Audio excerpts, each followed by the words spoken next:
everybody and welcome back to my channel. If you have not been here before, my name is Elisa and this channel is all about me creating my dream wardrobe from scratch. I've also started making sewing patterns this year, which I'm selling on Etsy. And if you are a faithful subscriber and you're watching my videos week on week, you might know that last week I started a new design blog series where I take you along for the ride while I make my newest sewing pattern, which is going to be a French girl chic inspired wrap dress. However, I figured it might be nice to, shake things up a little bit and alternate between my design blog and the content that I usually ship to you guys, which is more of a sewing inspiration, follow your passions type, flow.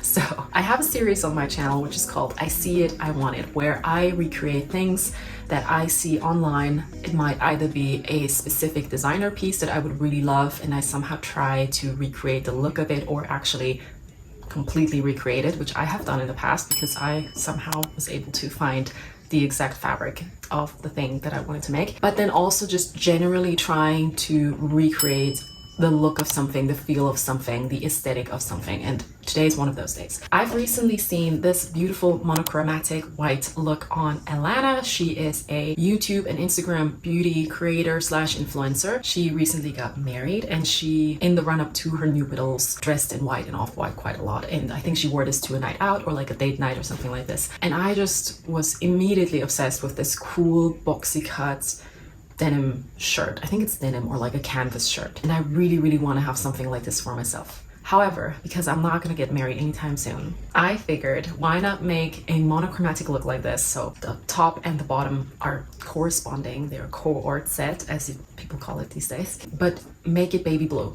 Why baby blue? Because I have a set of Ikea curtains that I bought in the recycle section, I think like 3 months ago, and I've been meaning to use that fabric for a while. So I figured using this beautiful baby blue chevron weave type cotton fabric might be a really good choice to create a monochromatic look like this. I already sat down and made the pattern for this, so let me show you what I did there. I also wanted to use the opportunity to show you how I modify bodice blocks, because some of you might know that I have a bodice block tutorial here on my channel.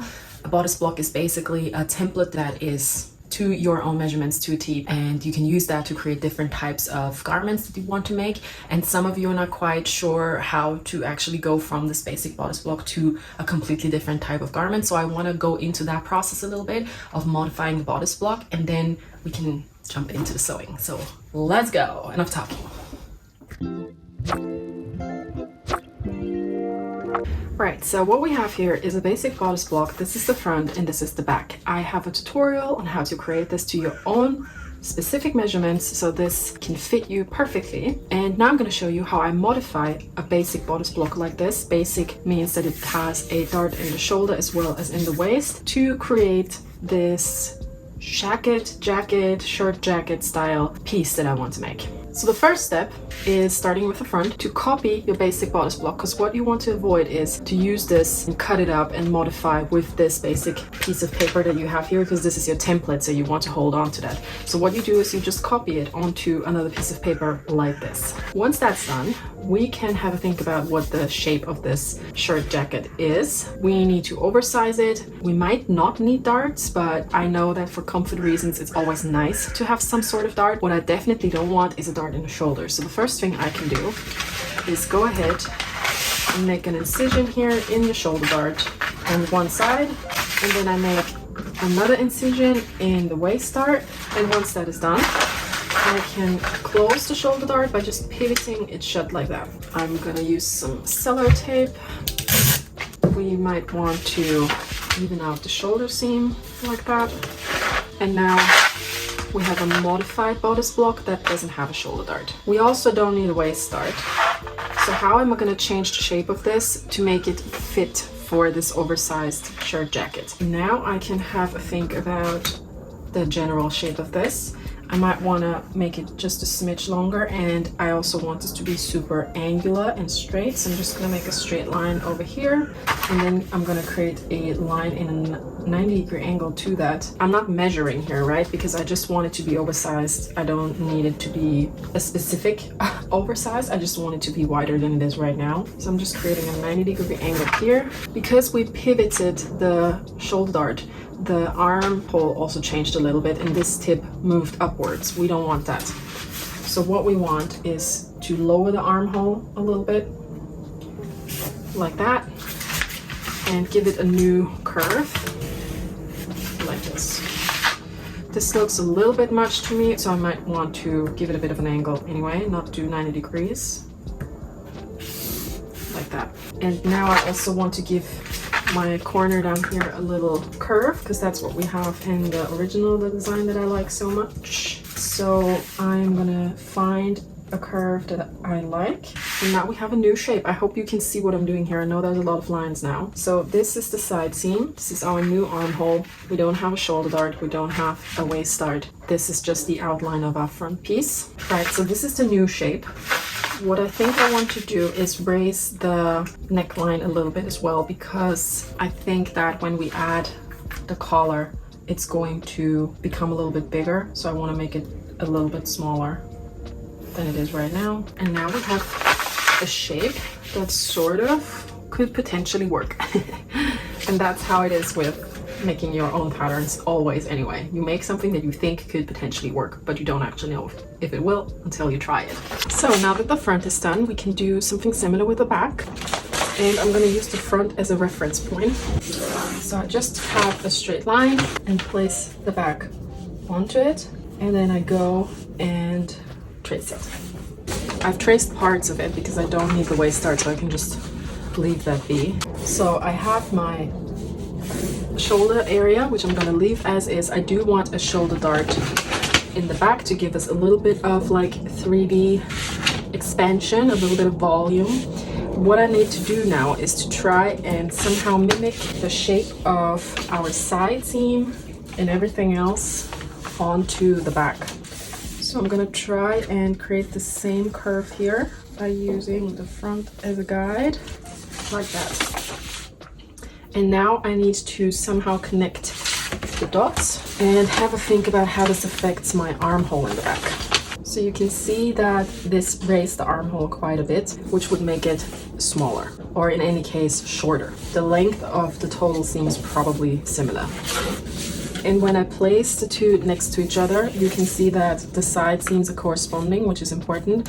I also marked a notch here where basically I will have to think about some finishing so that this curve looks nice and is sturdy and doesn't rip or anything like this. And I think that this could potentially work. I think what I might want to do actually is raise the back, so my back armhole is longer. So I'm going to retrace this part and also redraw the shoulder dart, and therefore make the armhole longer. That looks a little bit better to me, and still the side seams are corresponding. Okay, let's cut.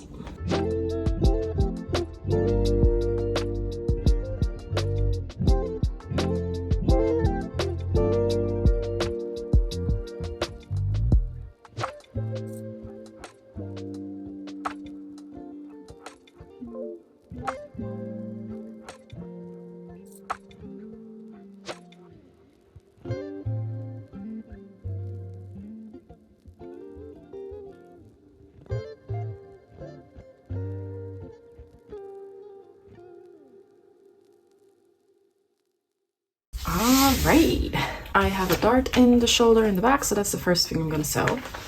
Once the darts are in, I can grab my front pieces, and I'm going to do something that I don't normally do, to be honest, which is that I'm going to serge immediately all of my lower edges and up the side seam so I can get a really nice crisp curve for these side curves that I have here. I'm going to do that for both the front and the back.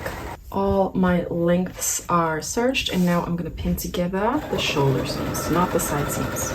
Now we have a vest that is assembled at the shoulders, and because I have fitted sleeves, I am going to insert them a little bit differently today. Normally I like to sew together the side seams first and then insert the sleeves, but today, because I want this to be super nice and neat and flat, I'm going to do it the other way around. So the sides are still open, and I'm grabbing a sleeve and I'm starting at one side, having the armhole spread open in front of me like this. Then I grab my sleeve, I open it up, and this fabric doesn't have a right or wrong side, so I just place it some way so that whatever I deem to be the right sides are facing, so that the seam allowance eventually is going to face to the inside of the piece. And now I'm just going to pin the sleeve starting from the shoulder apex, the shoulder curve apex, towards my armpits, flat, as flat as I can.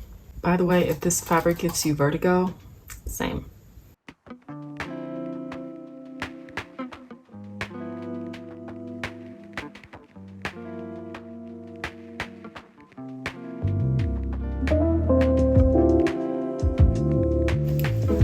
So we're almost at a point where we can try this thing, and it looks like this right now. So the sleeves are in. So now I can close my side seams before I go and try this thing on. And I determine now how far I want to leave this section open here on the side for the curve to really show nicely. For me, that's like 12 centimeters down from the armhole.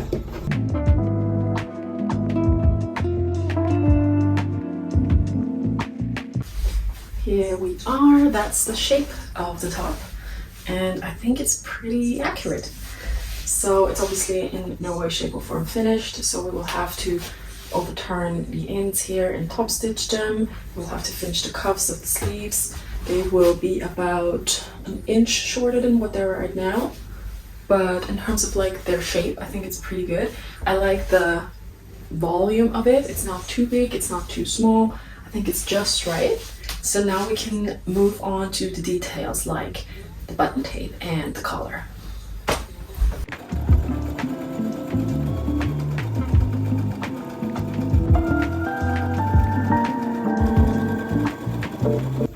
Right, so I have now finished all of my length bits, and I have also finished the cuffs on my sleeves by simply folding them over after having serged them, and I use fusible interfacing on a roll that comes like this to give it a really extra clean look without an actual seam. It's super crisp, super nice, and super sturdy. You would really have to grip this really hard to get this loose. And my experience is that this even survives a wash or two, and then you just have to refuse it. But I think that's fine.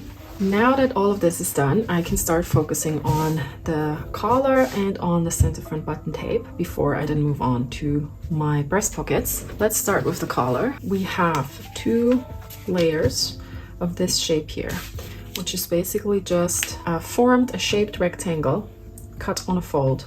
It's 7 centimeter plus 2 centimeter seam allowance in the back, so 9 should be 9. And then as you can see, the straight line moves down here to kind of like accommodate for the curve of the neck hole, and I have a curved design on the edges here. So what we do is we would turn these two with each other, but before I go ahead and do this, I will take one of the 2 layers and cut it back just slightly. So I want to have a little bit less seam allowance in one layer compared to the other. And that then is my undercollar versus my overcollar. So the smaller piece is the undercollar, which once understitched is going to pull the overcollar over a little bit and give it a really nice clean look on the outside. So now when you put these two on top of each other, there's a very, very minimal difference, both in the width and in the height of the piece. And I'm gonna start pinning these 2 layers together. This is definitely advanced sewing, so you have no idea what I'm talking about, it's okay. It's all right. You'll get there. And now we can go ahead and sew this little package. Okay, so if I think I'm happy with the curves, I'm gonna go ahead and snip the seam allowance around them without actually cutting my seam, if I can, to give this some relaxation, so the tension around the curves once we turn it around can go somewhere and open up. I'm gonna open this up, remember which is my over and which is my under collar, and I'm gonna understitch this. So basically I'm folding the seam allowance into the under collar and I'm top stitching from the right side. Now we turn it right sides out and we have a collar emerging, and now I'm gonna give this a really good press. The first thing I want to do is grab my newly freshly pressed collar and find the right side. The right side should be facing up, like that. And I then flop it over and place the right side of the collar onto the left side of my jacket with the layers open. So I'm just grabbing the right layer of the collar onto and place it onto the left side of my jacket. And I then go ahead and pin it along the neckline. I've now pinned it so that in the front, in the center front, there's actually 0.5 centimeter gap to the actual center front. So I have like a little bit of seam allowance for my button tape that I'm gonna add in a little bit. So now I can sew this one layer of the collar onto my jacket. Shirt jacket. Now we have something looking like this. The collar is attached, but it's open. And what we need to do now is press the seam allowance of the neckline into the collar. What I do now is, once I've pressed this into the collar, I fold the under collar over like that and pin it down.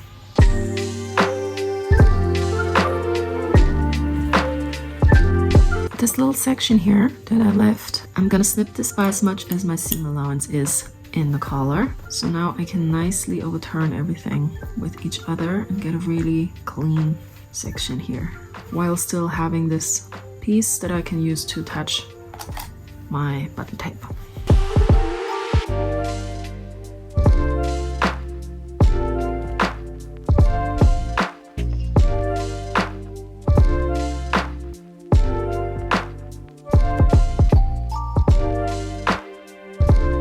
So my shirt now looks like this, and I'm almost done with the nitty-gritty parts of this shirt, meaning the collar is done and I've already done one side of the button tape in the front, which looks like this now, and I'm going to show you how I did it. Basically, I cut myself 4 layers of this rectangular shape, which is 3 centimeters wide and as long as I need my button tape to be, plus a little bit extra.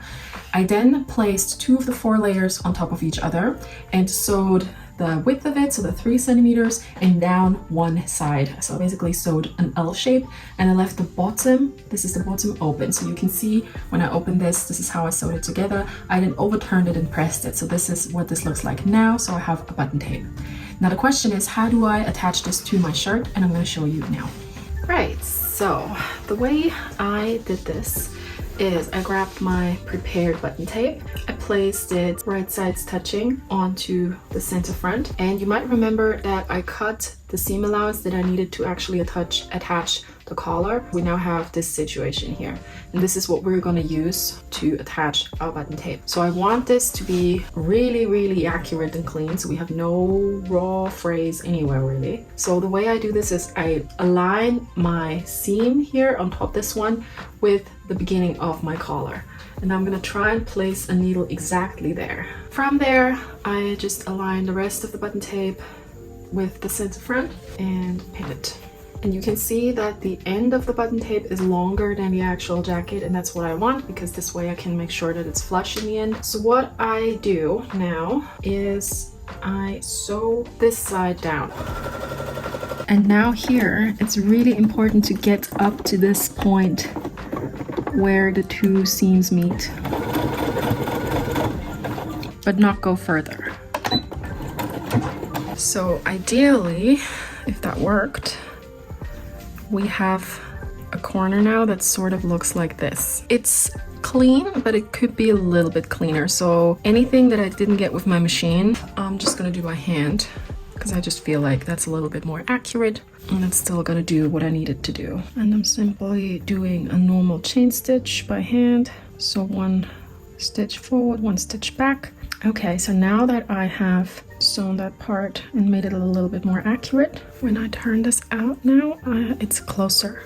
It's definitely a nicer, closer look, and any threads that are off, I can just cut those away. And now I need to take this to my iron. I now press the seam allowance into the button tape. On top here, anything that I feel like doesn't serve me or is too bulky, I'm gonna cut away. Don't need this. I fold the button tape over and under like this. It's a matter of how you fold things. So you can see now that the top here looks super clean. This is the outside, this is the inside. What I do next to stabilize this part is, again, I grab my fusible interfacing and rip off as much as I need and fold it back down and press it. Very clean, very clear, very concise.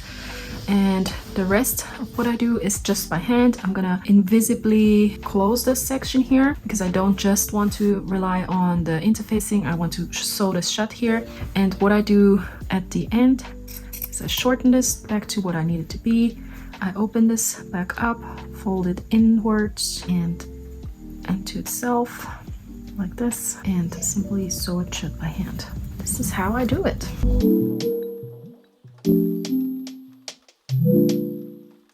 Right, so this is where we are at with the shirt. It's almost completed except for the buttons, which I'm gonna do at the very end once I also finish the trousers, and my breast pockets. Now my breast pockets at the moment look like this. They're quite tall and they do have the flap attached like this. So what I want to do is, rather than having to open the flap and reaching inside the pocket, I want to give the illusion of there being of this like flap and reaching into the pocket like this, if that makes sense. So let me show you how I press this for this illusion that I was speaking of. So I started out by making an incision that is as deep as my seam allowance, which is about 1 centimeter right here where the crease of the flap is going to be. That's so that I can invert the seam allowance like I've done here. And I'm going to continue doing this for the flap, so I have a nice finish on the other side. Now that that is done, I'm gonna fold the flap over. So you can see the seam allowance around it is still very much raw. Grabbing my trusty little tape here, I'm gonna cut myself a few pieces that I am going to use to basically just glue this flap down. And I'm doing this because I think this is strong enough. This is gonna hold it down. And I want the outside to be seamless, literally. I don't want there to be any visible seams. Now, folding this back up and placing this in its intended places, something like this, hopefully. And now place the flap back down, a few adjustments. Okay, boom. Look how good this looks. Then I flop it over and take the raw seam allowance and fold it to the inside of the pocket. And this is how I prepare the pockets to be attached to the shirt.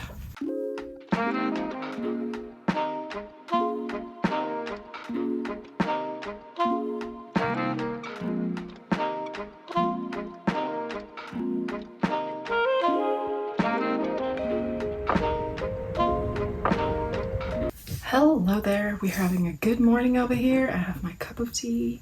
The weather is gray and stormy outside, which I actually sort of appreciate. I feel like, you know, renewal, seasons change. My body can take a bit of a rest after this very hot September that we've been having so far. So I'm excited to say that we're halfway through the sewing project. The shirt is already completed except for the buttons, which I'm going to choose at the very end once I have completed the culottes, which are the second half of this project.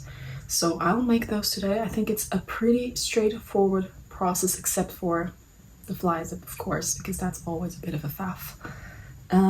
But I think I'm feeling confident that I can make these culottes today. I'm gonna show you the pattern pieces and then let's get into sewing.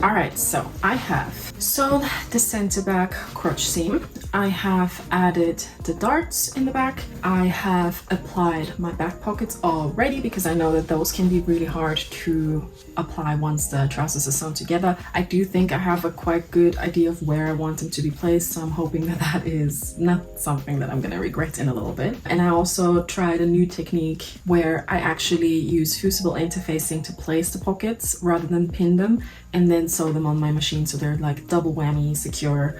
And it's much easier to apply them this way actually, because you don't have to do like lots of pinning. So this is the back of the trousers. I also went ahead and sewed the center front crotch, and I did that by sewing the first 20 centimeters or so with a stitch length of 5, because this is where the fly zip is going to go in later. But I needed to put this together so I can now join the front and the back of the trousers to give it a first try, and fingers crossed it will fit.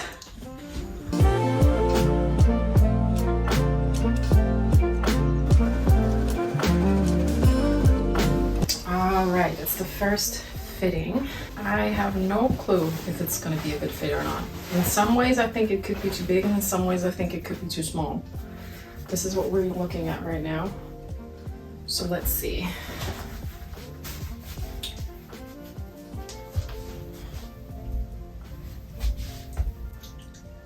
Wait.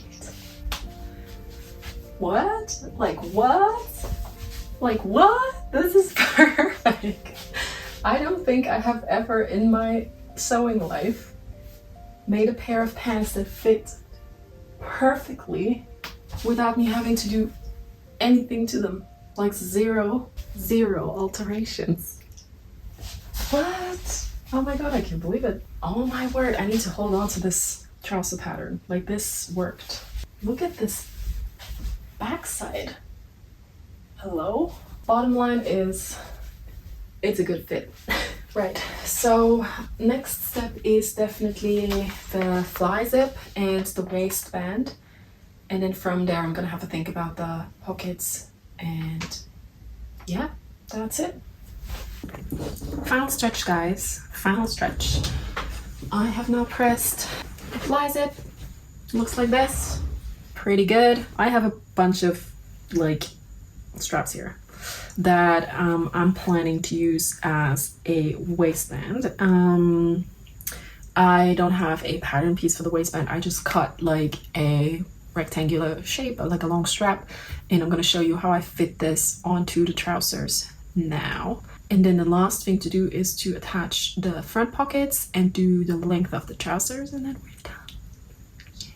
So basically what I'm going to do is I'll just fit one of the straps around my waist length, and I'm doing it so that the side that doesn't have a visible seam on the outside for the fly zip starts flush here. It starts with the fly zip facing, and then the side that is the obvious upper side on the outside I am going to use and give the waistband a nice like overlap, and this is where a button could go if I choose to use a button. Right, so this is now simply pinned along, no magic here, right? So I'm now gonna sew this. Okay, this is where we're at now. What I'm gonna do next is I will grab another of these strips that I've cut and fit them so I can overturn them with the rest of all of this. Okay, now I'm going to sew this seam, and for this front piece I'm gonna do this L shape. Okay, so this is what I've done with the other side that I didn't start on. This is the side that I finished on. And you can see when I turn this around now, we have a nice looking little finish here. I am going to understitch the seam allowance immediately.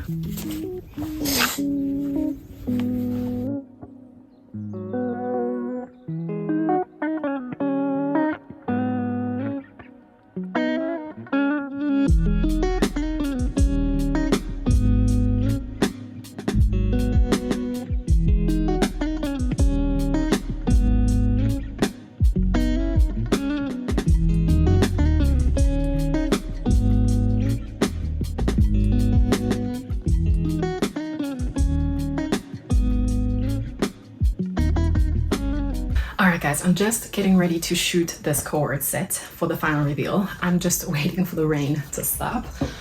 And there is always a process when I get ready for these final reveals. I always think about how I style my hair, I always think about how I do my makeup, I think about the accessories that I wear, the shoes that I wear, and also ultimately, do I pair a bag with my self-made piece or not? I am so excited to share with you that Teddy Blake New York has sent a beautiful, gorgeous luxury leather good bag to me, made in Italy by Italian artisans. I've been actually waiting to show this bag to you because I wanted to pair it with the perfect self-made outfit, and I think today is the day. So I was asked to go to their website and just choose a bag. I mean, speak about a girl in heaven. They have such a big choice. All of their designs are timeless, effortless, come in different sizes, different colors, different leather qualities. You could choose whether you wanted to go with a more grainy leather or a more minimal leather, a finer grain, and I have to say I had a hard time choosing. However, in the end, I went with the Ava bag in 11 inches that comes with gold hardware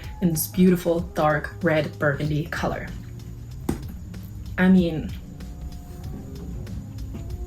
do I have to say anymore? It smells like a race car, as it should. Sends me down memory lane. Some of you might know that I used to work for Louis Vuitton in my early 20s when I was still at uni, so I do know a thing or two about luxury leather goods. There is a few things that I noticed when I unpacked this bag that definitely stood out as a positive to me. First of all, the overall appearance of it is obviously flawless. All of the seams are sewn meticulously. There is no off-centered stitch anywhere. The hardware on the bag is very, very beautiful. Weighty, seems sturdy. I love the gold shade of it. It is not too yellow. It is not too pale. It's just right. The bag comes with a handheld handle. You could also wear a crossbody style with the detachable adjustable strap. It has a magnetic fastening. There is a zipper on the inside of the bag as well as on the back. I just love the size of this. This was exactly what I was looking for. I'm not somebody for big bags. I do like to wear my bags crossbody or handheld, and this is just the perfect size. This fits an iPad, this fits my passport, my phone, everything that I could possibly want to bring anywhere fits in here. I love the timeless design of this. A lot of you will immediately be thinking, oh, Kelly bag, Hermes. Yes, I think it definitely falls into that ballpark while not actually duping that design, which I really appreciate. Teddy Blake's mission is actually to democratize luxury, and the way they do it is they produce their luxury leather goods in Italy, made by Italian leather artisans, actually in the same factories that big brands that are well known are using. However, the reason why a Dior or Hermes or Louis Vuitton bag are so expensive is, of course, the materials that are used and the time that is spent by an artisan to make them. However, the big bulk of the price actually comes in when they put their label onto the bag. If it says Dior, that's what you pay for. Teddy Blake is removing that element, so they are making beautiful, high quality, long lasting, timeless pieces by the right people in Italy, but they don't have the big name to attach onto. So what you pay for is actually really just the bag plus a little margin that they probably add on top. So what you can expect is half the prices that you would see the bigger names at for the same designs. So the original of this bag, for example, would come in at $1,365. However, if you get it from Teddy Blake, you could own it for $495, which I think is a huge difference. Of course, it's still not cheap, and I don't think it should be because there's a lot that goes into making a beautiful bag like this, especially when it is not made in a sweatshop.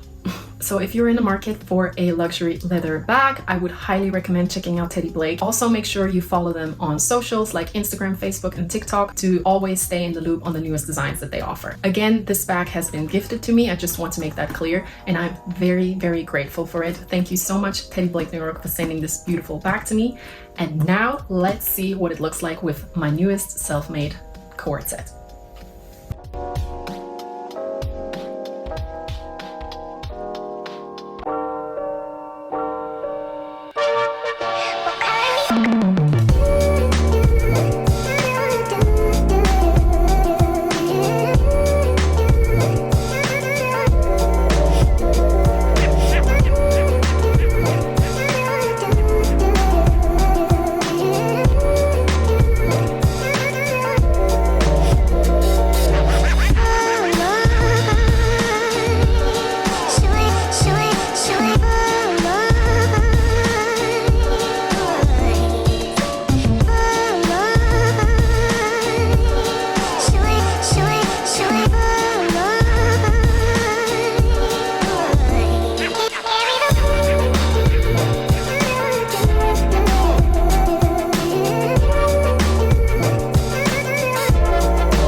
is it, guys. I do hope you enjoyed this video. I definitely enjoyed making it. I am very pleased with this co-ord set. I think it looks exactly the way I had it in my mind, really. Still can't believe that I made this from Ikea curtains. I am definitely gonna go back into this secondhand recycling section because, you know, there might be some gems in there. Also, let me know what you think about how I styled the outfit. I can see this being styled up or down depending on the occasion. Also, just wearing the trousers with a tee could be really, really nice. I love how the way I styled this today kind of like spoke to the season that we're in right now, which is not quite fall, but it's not summer anymore. So the bag was definitely more autumnal and the outfit in its sky blue color was definitely late summer to me. Also, let me know it kind of like hit the mark of the Allana Davison inspiration picture in the beginning. I think in terms of like the overall shape of it, it definitely is in the same ballpark. Of course, fabric choice always influences how something in the end comes across. So let me know what you think about that. And that is it for today. Next week, I'm going to come to you again with a design blog. We're not finished with that wrap dress yet. So stay tuned and see you in the comments. Bye.